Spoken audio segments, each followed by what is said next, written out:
After eating from the tree of knowledge of good and evil, Adam and Eve were expelled from the Garden of Eden. They then had two sons, Cain and Abel. In a fit of jealousy, the older brother, Cain, killed his younger brother. The world began on a bad note, and it only got worse. It was filled with violence. Observing all this evil, God declared that the will of man's heart is toward evil from his youth. The Torah thereby announced one of its most important insights. Human nature is not basically good. It is not basically evil, but it is surely not basically good.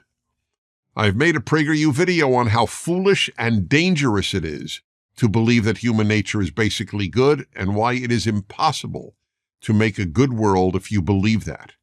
In one sentence, you can't be a good person unless you battle your nature. This is one example of the innumerable insights of the Torah that have shaped the way people understand life. As people stopped studying the Torah and the rest of the Bible, they have become less and less wise. Just think of how foolish many well-educated people are. Because mankind descended into evil, God decided to destroy the world. God did not create human beings to be cruel, and therefore decided to bring a flood, wipe everyone out, and start over. Virtually every ancient society had a flood story, but the Torah's was unique. First, the only reason the God of the Torah brought a flood was that people were evil. In the other flood stories, that was not the reason. In the famous Mesopotamian epic of Gilgamesh, for example, the gods destroyed humanity because human beings annoyed them.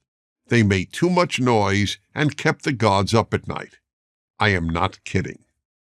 Second, while in other flood stories the gods saved someone, only in the Torah story does God save an individual, a man named Noah, because the man is good. The God of the Torah is preoccupied with goodness. The next important figure in the Torah is a man named Abraham.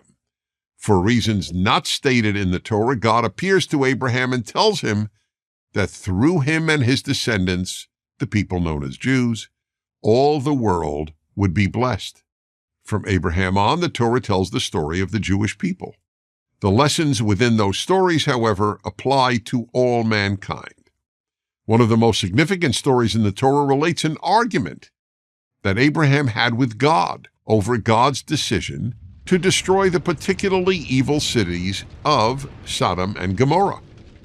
Abraham contended that if there were just 10 good people in those cities, it would not be right for God to destroy the cities.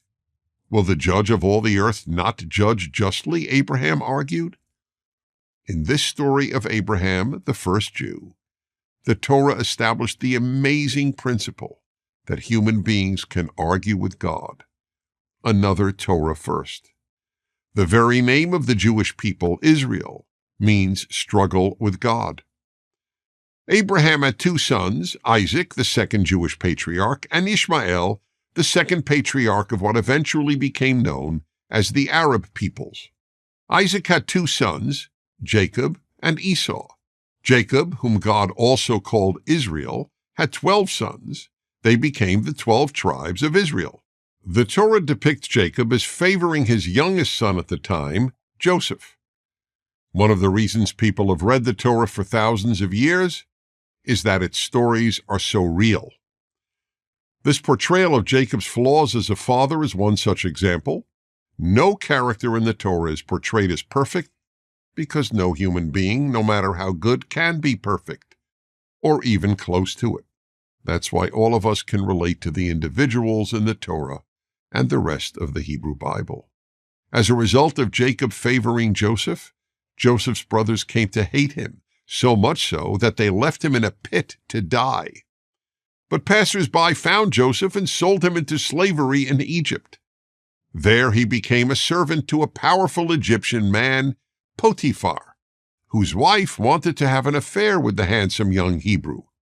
Joseph, however, refused her seductions, infuriating Mrs. Potiphar, who then lied to her husband that Joseph had tried to seduce her. Potiphar had Joseph imprisoned. While in prison, Joseph earned a reputation as an interpreter of dreams, and eventually his name was brought to the attention of the ruler of Egypt, the Pharaoh. Pharaoh had a pair of disturbing dreams which none of his wise men could interpret, so Joseph was summoned. What Joseph told the Pharaoh not only saved the kingdom, but saved the Jewish people as well. And the story is just getting started. I'm Dennis Prager, author of a 5-volume commentary on the Torah, The Rational Bible.